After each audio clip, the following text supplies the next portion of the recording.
Welcome back to another episode of the Know Your Power podcast. I'm your host, Julia Renee. I'm Gabriella Fortune. And I am Kendall Graboff. And today, guys, we are going to talk about a pretty important topic, to be honest. And it's just going to be our experience in the fitness industry, you know, all aspects of it, social media, in person, and kind of how we got started and how we felt going into the gym versus our confidence now.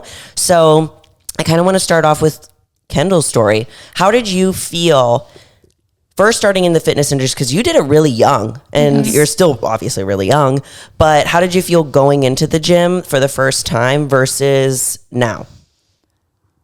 I feel like I've changed completely. My first gym membership, I was 12 years old. Oh my God. Sounds insane. And I was with my brothers, so I felt protected and safe, and I would just go hide in like the dance yoga room and like do some abs.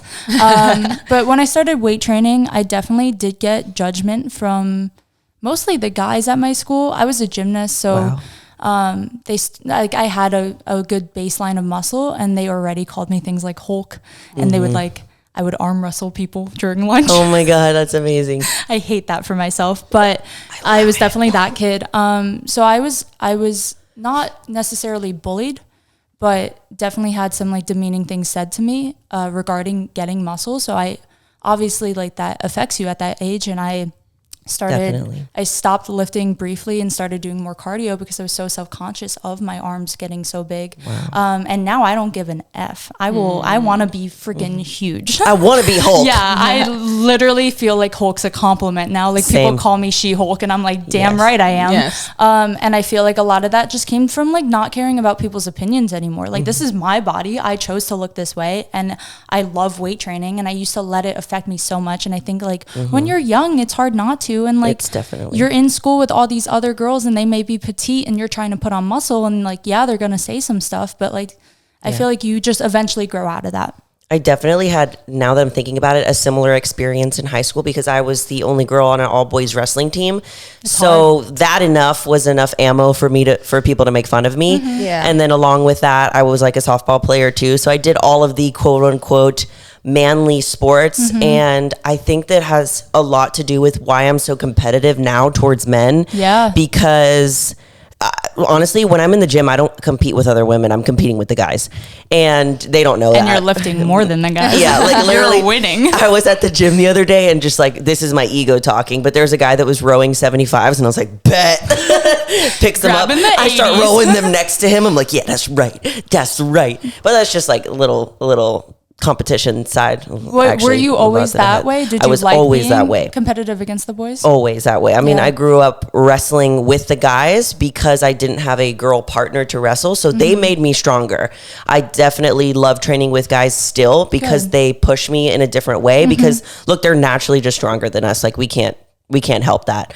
But yeah, I always wrestled with them, and honestly, for me, a lot of them either didn't want to wrestle me at all or didn't mind, and they didn't want to wrestle me because they didn't want to get beat or they didn't want to look like they beat up a woman. Yeah. So it was really like an uncomfortable position for them to be in. I remember when I actually was going to do a tournament, like a practice tournament, and I was going to be wrestling guys that were my weight class because I didn't have anyone else to wrestle. And the judge made up that I couldn't wrestle because my hair wasn't tied back properly. And you need to have your hair like girls tied in like a little thing. And I was like, let me just braid it and put it up. And then he kept making excuses when the actual reason was it was actually illegal in the state of Texas for girls and guys to wrestle in competition. It's not like that in other states. Yeah. And I was like, why didn't you just say that? He's like, he didn't want to hurt your feelings. And I was like, so you're going to treat me differently because I'm a woman and you don't want to hurt my feelings? I was like, if it's a law, it's a law. Like I feel like I got a lot of that treatment during wrestling, which was really annoying. I think we both took that and grew from it instead of letting it like defer us from getting to where we are today. Oh yeah, it's definitely, it hindered me for a little bit when I was growing up, but now it's like that, what's the word? It's just that motivation to like continue to push and to continue to be better. But I definitely experienced that a lot of you're too big, you're too muscular. And it's crazy because I'm like, if only those people in high school that made fun of me saw me now, they'd be like, okay, that's actually big. You're like, oh wow, you were tiny. I know, it's like a little stick. And I'm like, now, like I was called Thunder Thighs then. Yeah. And I'm like, well, now I'm actually back then Thunder it was an insult. And now I feel like being thicker and bigger is like far more embraced. Oh yeah. Some girls yesterday at the gym was like, girl, you could eat me. And I was like, thanks. You're like, damn straight I can. I was like, yes, I could. I'll put you on a plate and eat you for breakfast. I think that's one thing like people do need to realize is that like beauty standards are always going to change. You cannot like base what you look like right now and like take it too harsh on yourself because it's always going to change. Trends are always going to change. It's true. And you just have to be happy with yourself and accept yourself for who God made you and that's it. You know? Oh yeah. And things have changed a lot as far as we were talking about this a little bit on the episode previously, but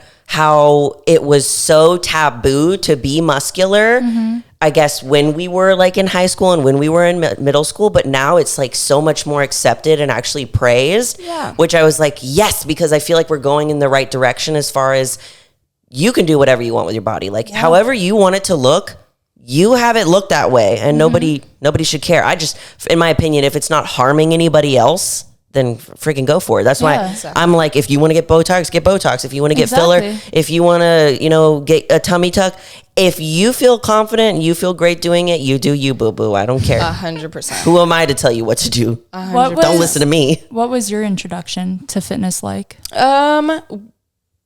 Volleyball, I was always bigger. My parents and even all the other girls on my team, we all had bigger legs. So I think in the Midwest, we didn't really like get made fun of or anything like that. Everybody was playing sports and everybody was bigger. So I never felt out of place because there was other muscular females around me. That's good. When I started working out and focusing on upper body, that's when it got hard for me because genetically, I just have more muscle mass on my upper body. My dad, if you looked at my dad, you would be like, oh yeah, that's why she's big. Is because genetically, that's just how I am. But that was really hard for me to accept at first because I was like, okay, well, all these other girls, they're defined and they have muscle, but like I just have so much more mass. And then once I started accepting myself and like, this is the way I'm going to be, this is how I look, this is the way I was born, that's when it like took off for me because I just ran with it. I was like, I'm gonna accept like what made me Gabby Fortune and I'm just gonna run with it. That's I love that. And it's what's crazy is that like we can feel that way about ourselves. Like we talk about this all the time, that sometimes like it's hard when you have, I guess, this amount of muscle to wear girly things. Like it's really challenging and we get down on ourselves a lot because like we're together all the time and we try to dress up and we're changing and we're like my shoulders look too big. Like it's hard. And I don't want that to sound like, oh, I'm having muscles so hard. Like don't, like no pity party here. This is definitely like a first world problem. There's people that look at our individual bodies and they like admire, I want an upper body like Gabby Fortune. Like, oh my God, like I want to have glutes like Kendall, like and quads then, like Julia. Yeah. And then there's like, and those are things that we're actually insecure about at times and are trying to hide. Yeah. And it's hard to have that balance of, okay, God bless me with these genetics. How can I use them to my ability? And there's people out there that are actually like looking up to me and wanting this physique, and I'm over here sitting here like, what? Yeah, I think my legs are too big, my shoulders look too big. That's why you just have to love yourself, honestly. I think people definitely would be surprised to hear the insecurities and how down we sometimes talk about ourselves to each other are. For sure. And that's something we're all working on. And I think it's a never ending journey of learning to accept and love yourself. And we've all come a far way, but still when we do photo shoots, like sometimes we're like, like that one day we were all doing a photo shoot together and I was like, guys, we need to talk. We need to be more nice positive to each other. But I think honestly, it wasn't each other. No, to ourselves. Yeah. We do hold each other accountable, and we're like, Julia, Kendall, we're beautiful. You're being a stupid ass. The amount of times Gabby will be like, oh, I feel ugly. And I'm like, you're literally the most flawless person I've ever seen. And then a second later, Kendall's like, oh, like my stomach looks like this. That's true. And I'm like, Kendall, stop. And then I'm like, oh my God, my waist looks wide. And they're like, Julia, shut up. So like we have to hold each other accountable. And I think that that's a good thing for friends to be doing to each other, because we do not see what other people see in us. We literally don't even know what we actually look like. We are always looking at a reflection of ourselves in the mirror. We will never know what we actually look like, and the world does. Yeah. And honestly, sometimes I trust the world and I trust myself. Body dysmorphia be wild sometimes. Dude, it really is. Yeah, tell me about like it. this morning, I'll be like, I'm lean, like I'm losing weight. And then tonight I'm going to be like, why am I so overweight right now? I look like an ogre. Yeah, literally. Like it changes like on a dime, and it's very true. Random days. Yeah. But I love you too, because we are always uplifting each other. Like every single second we see each other, we're just like, oh my God, you guys look so pretty today. We love and it's your never outfits. fake. You guys are just it's for real. beautiful. No, literally, both of you are like angels. It's Yeah. actually annoying. Include yourself. All three of us are angels. Quit being so nice to me. Like, shut up. Quit telling me I could do things. Quit empowering me. But I love that. I think that it's a hard thing to find in other women, especially, not especially the fitness industry. I would say in any industry, it's just a little bit harder to find that in people, but it's definitely out there. Like, there was a time where I literally thought I was going to just give up on finding girlfriends, but that's just no way to. And now you have us. Yeah, that's no way to live, because you have to put out the kind of energy that you are willing to receive. And once you do that, people legit will fall into your lap, and you'll be like, oh my God, this is what I've been asking for this whole time, and it's here, and now I'm realizing it. I told them that on the way home from Houston when we decided to do this podcast. And I was like, oh my God, I forgot that I did this, guys. But a year ago, I was literally crying to Zach and saying, why don't I have girlfriends? Is there something that's wrong with me? And he's like, babe, there's nothing wrong with you. Yeah. You know, you'll find them when they come around. And I was just like, kept thinking like, is it an energy that I'm putting out? Like, do I need to be trying harder? Am I being too cold? Like, what is it? And then I realized in the car, I was like, and then you guys came into my life, and it worked out. It's like it was just divine crazy. timing. Yeah, it just happened. I have a question for both of you. Do you think social media helped or harmed your journey into fitness? Did it make you feel more accepted because you saw other girls like you, or were you getting more hate? Kind of what's your take on that? That's a good question. I think it did a little bit. It can do both. It can motivate you, and it can also steal your joy. I think it depends where you look. It can also steal your joy. Don't look at the comments, for sure. and don't look. Well, look at the positive comments, of course, but don't like hone in on certain people. Don't follow people you know will make you upset seeing. Yes, do an Instagram audit, or just don't scroll on your feed. I don't scroll on my feed at all. Like, I'm being honest, I don't. A lot of people are like, hey, did you see my post about blah, blah, blah? I'm sorry, I didn't, because I don't scroll on social media. I have this trick that I do. It's called the trigger finger, because on all social media platforms, as soon as you open them up, they get you to the homepage. And they do that because they're trying to get you to stay on the app longer, because they make more money that way. So what I mean by trigger finger is I go immediately, bam, click to the profile. Because for me, I'm a content creator. I'm not a content consumer. So, I'm trying to be that way. That's just me. Like, don't do what I do. This is what I need to do for my mental health and my mental well-being. And I just trigger finger, boom, that's profile. That's very smart. Yeah, I do it on TikTok too. I just boom, profile. My like two little things is I don't keep my TikTok or Instagram on like my homepage at all. It's like I have to scroll to find it. That way I know I'm only going there to post. And like, I'll scroll sometimes just to see what like you guys are doing. But I try to audit like how much time is spent, because there is the screen time thing where you can see how much time you're spending. Second, I love Pinterest. None of my stuff's fitness. I have like tattoos on there, art on there, outfits, hair, nails. Pinterest, and like I'll scroll on there all day. That's a far healthier platform for me. And like, you might not be the same way. You guys might not be the same way, but that has made me a lot happier. Yeah. Social media might not make you feel terrible, but for me, I'm like, I don't like it. It doesn't make me feel terrible. I just like don't. When I realized, oh my God, I was on Instagram for 3 hours today. Like, that makes me feel like I wasted so much time. Spending that on getting closer to my goals. I could have gone to the gym. Like, it's like, fuck. I was on social media since I was like in middle school. And something that one of my best friends had told me, she was like, I'm really proud of you today, because you were really even doing content creating like when we were that young. I remember going off and doing photo shoots with her all the time, and like, that's awesome. Like editing pictures. So I feel like I've been really mentally strong as far as social media. I don't like to follow people that I don't know on a personal level, because then I'm just like, well, why am I following you? Because I don't it's not that I don't care, but it's just like I'm going to be more emotionally attached to a post if I know you as a person. So I don't like to follow people that I don't know personally.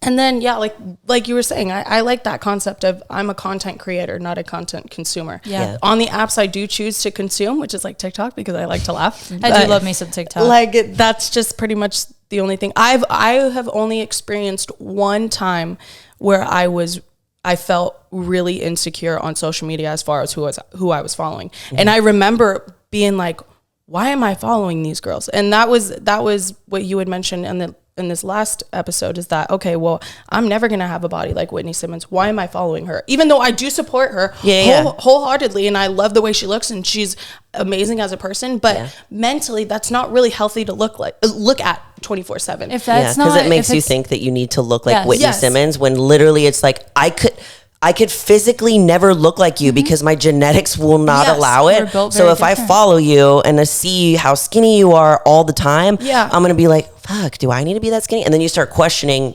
everything that you are. And again, nothing against her. And it could be the opposite. You could be a more petite girl. And if you follow all these muscular women, you might start being more and more hard on yourself for not putting on muscle. And it's like, you're just not built the same way. And it's just, and another thing piggybacking off of that is that, okay, well, if I know I don't look like that girl, like Whitney Simmons, I might be following her for different reasons. So I do follow some people for like, okay, well, that person's just really smart as far as like diet and nutrition and stuff like that. Exactly. Okay, that's a really healthy thing. I'm going to keep following them because they obviously know a lot of knowledge about that kind of stuff. But if you find yourself following people on social media that you look at their posts and you feel insecure, like that's not healthy. That's not a good space to put yourself who you're following. Yeah. Yes. I would say that like the top 3 things to take away from what we just talked about is, number 1, take an audit of your Instagram feed. You are the one who curates your feed. Your feed is a representation of what you look at, what you like, because they keep pushing out more of that. So if there's something that's making you unhappy and you're noticing it, don't be afraid to just unfollow, because your mental health is more important than who you're following on social media. Totally. Yeah. And then number 2, use the trigger finger. I'm going to try that. Use the trigger finger. Boom, profile. Yeah. Number 3, limit the time that you're on it and figure out like what platforms are good for you. Like Kendall's like, okay, if I want to be on social media, I'm going to go on Pinterest and I'm going to like make a little board and be a little bit more creative. I love that. And I'm going to use that too. So fun. That's awesome. I feel like that was completely something that we weren't expecting to go into, but I really like that. So curious. Yeah. That's a good that was a really good Originally question. In this podcast, we were just going to talk about like our experience in the fitness industry, but I think so much of that is our experience on social media. And like, I feel like I would have wanted to be told to do these things when I first started, because I did let like the negative comments or like watching certain people's like posts and stories affect me and get hard on myself. I agree. One thing that I just thought of, let's add to that list, number 4, is follow, if you're going to be following people for the inspiration and the motivation factor, because social media can be used to your benefit for sure. Oh, we still all love social media so much. Follow people, and you're just starting, follow people that actually have your body types. I was following girls that looked like Kendall. They're like 5'7" and they're tall and they're model-esque. And I was like, literally, I'm a 5'2" little midget. I will never look like that. And I was following them and expecting myself to look like that when genetically never going to happen. So then I realized like I need to take an audit of my Instagram. Yeah. Or know why you're following that person. Exactly. So even if you don't look like that girl, and you're like, you can still follow. Yeah. Meals. She might have good knowledge about whatever you need more knowledge about, or she just might have content, or you like her stuff, or like stuff like that. But make a mental note on why you follow that person. Or do you follow that person because everybody else follows them, or do you follow them because you genuinely like that person and their content? That's true. I think that there's different categories of like following people. I have like people that are macro people, and I'm like, okay, they give me a lot of good ideas. And then I have some people that are like, they give me content creation ideas. And then I have literal like, okay, these are my physical goals, body, but like figure out what that is for you. And I think a mix of all of those is great. Yeah. Just finding like the type of content you like to consume. So I really wanted to kind of go into a topic. So we kind of talked about how we felt. Well, I didn't really talk about it, but it's fine. How we, y'all did, it was good enough. And how we felt going into the gym and versus how we feel going into the gym now. What advice would you give girls who are just starting or still a little bit uncomfortable and a little bit uneasy in the gym? And how can they build confidence to be, I don't know. The thing about me, I walk around like the mall and I'm kind of like, oh my God, I'm so shy. Like I walk around the gym and I'm like, I own this bit. But it was never like that at the beginning. At the beginning, I walked around like, oh my God, I don't want anyone to see me. I am not gonna lie, I still get like that sometimes. If I'm in like a new gym and like I'm a very shy person, so I get really anxious if like the machine I want is taken. I'm like, so then what? What do you do? My tips for people, especially starting out, because they have come a very far way, is go in with a plan. Go in. I was gonna say that, Kendall. Be okay with that plan changing. Also, make some backups. Like I said, if the machine you want is taken, like it's not the end of the world. Go to the next set, come back. If that one's taken too, like just bounce around. But I think going in with a workout plan, and if you know your gym well, like choosing supersets with machines by each other or something like that, just like makes you feel more comfortable walking in, like, okay, I know exactly where I'm starting, what I'm doing, how I'm doing it. And then another thing I would say is like find a really good playlist. I'm very affected by music, and I feel like I listen to like some boss bitch stuff when I'm like walking into the gym, because that's what makes me feel powerful. And then that's what, I guess, that's how I carry myself walking into the gym is feeling more powerful and like a bad bitch, because the music tells me I am. I love How that. are we on time before? I think 21. Okay. I think one thing besides having a plan too is that people need to realize that everybody was a beginner at one point. Being comfortable, it's going to come with time. You're not always going to be uncomfortable. Look at us. We started off feeling uncomfortable, and now we can walk into a gym with the most confidence in the world. So it over time and with practice, once you start knowing what you're doing in the gym, like it'll get so much easier, and that'll come fast too, because once you know what you're doing, it's just like it's game over. You have a game plan. You walk in and you know your workouts and you know what you're doing, and then it's just like an everyday reoccurring thing. What's another tip? I have another good little tip that I still do sometimes, and I don't know if you guys have ever noticed this. I usually don't do it around you because I'm very comfortable when the three of us are together. I will go to the locker room. If I feel like I'm getting a little anxious or flustered, or like I don't know what to do next, I'll go to the locker room. I'll think about what I want to do when I walk out, and it's like beeline to this machine, or just like, okay, I'm gonna like go hop on cardio for a minute to like to reset and then go back into my workout. Just something like that to take you out of the space and like go hide in the locker room, check out your hair, like take a few selfies, and then go back out and you'll feel a lot better. Look at your butt and all your gains. Exactly. I love that one. One thing that I do, and I still do, because I used to have really bad anxiety to the point where I couldn't go anywhere without like needing to go and hide in the bathroom, because for me, I take on a lot of people's energy. So if their energy is very draining energy, I get drained like that. So now anytime that I'm going into an event, anytime that I'm going to be running something where people are going to be like looking at me, or I'm just going into the gym and I need to decompress everything that happened during the day, I sit in my car and I do a couple deep breaths, and I set my intention for where I'm going and what I'm doing. So for example, when we went to Alphaland, I kind of do it to myself wherever I'm at, do a couple deep breaths. Okay, you're about to be giving a lot of energy to these people that are coming to see you. So you need to be there 100% for them. I literally like will close my eyes and I'll do this. I do it every time that I go into any event where I need to be there for other people. Same thing if I'm going into the gym.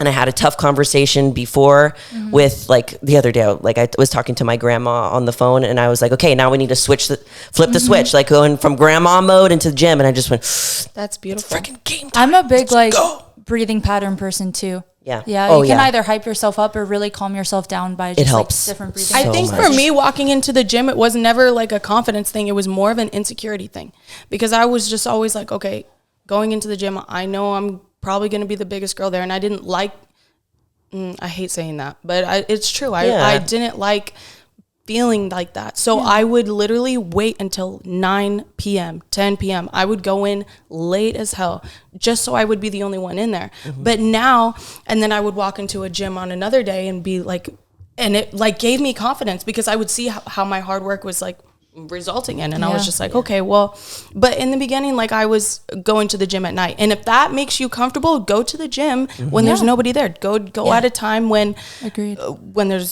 it's not like a lot of traffic in and out of the gym. Exactly. But I know that's kind of like a schedule thing. Not a lot of people can go to the gym at 10 o'clock at night. Build up your confidence so that when you are ready, you're like, okay, I can do this. Also, you can go with a buddy who's also just as scared as you are, and you can both have a plan so that you can just like bounce off of each other and be like, okay, like we'll superset this together. Or you can go with somebody that's experienced. Or you can go with someone, or get a trainer. Willing to teach you. Get a trainer to say like how to do this. One last tip too is, and then we can end after this if we need to. Your outfits matter. Oh, I know so many 20%. So many people complain about like people treating the gym like a fashion show. When you feel good, you're going to work out 10 times harder. Yes, if you look good, you feel good. Yeah. That was the biggest thing for me after having a baby. I would not go to the gym if I didn't have new gym clothes on because that was the only thing motivating me. I was like, okay. It's like, I got to show this fit off. Let's spend some money. Tip number 97, spend hella money on a cute outfit. And I hate when people freaking hate on girls for wearing makeup to the gym. Oh, yeah. Like, dude, let me do it. This is the one time I leave my house. This is the one time I leave my house. I wear a full face. People question it all the time. I dress like I'm going out clubbing. Because that's how I feel comfortable, how I feel confident. Who cares? But if you don't wear makeup, that's cool too. Also, if you're a leggings girl, if you're a sweats girl, if you're a hoodie girl, if you're a onesie, whatever it is, whatever your vibe is, you freaking rock that. It doesn't matter what anyone else thinks. No, if that's what's going to get you into the gym and that's what's going to push you, wear and look however the hell you want. If you want to hide in a hoodie for a while until you build up your confidence to maybe like wear that cute outfit you've been waiting to, do it by all means. You're gonna feel really good 100%. When you do. But also sometimes just biting the bullet and just putting it on and be like, okay, today's the day. Sometimes you need to do that too. I love that. Superhero. Today's the day. It's very impressive. Superheroes every day. I love the topics that we hit in this. Yeah, this was a good honestly pod. We didn't plan any of this. We did not plan this, but I think we hit a lot of good points and I love that. Told people a lot of good tips to help themselves in the gym. Confidence. And on the social media. Agreed. If you guys like this episode and you want to see more, please make sure that you are subscribed and leave us a review if you're feeling nice and fancy. And as always, we love you all so much and you are more powerful than you think. Thank you for tuning in to this episode of the Know Your Power podcast. If you enjoyed the show, please make sure you're subscribed so you never miss an episode. And if you believe we deserve it, make sure to leave a review and rate the show. Love you. Bye.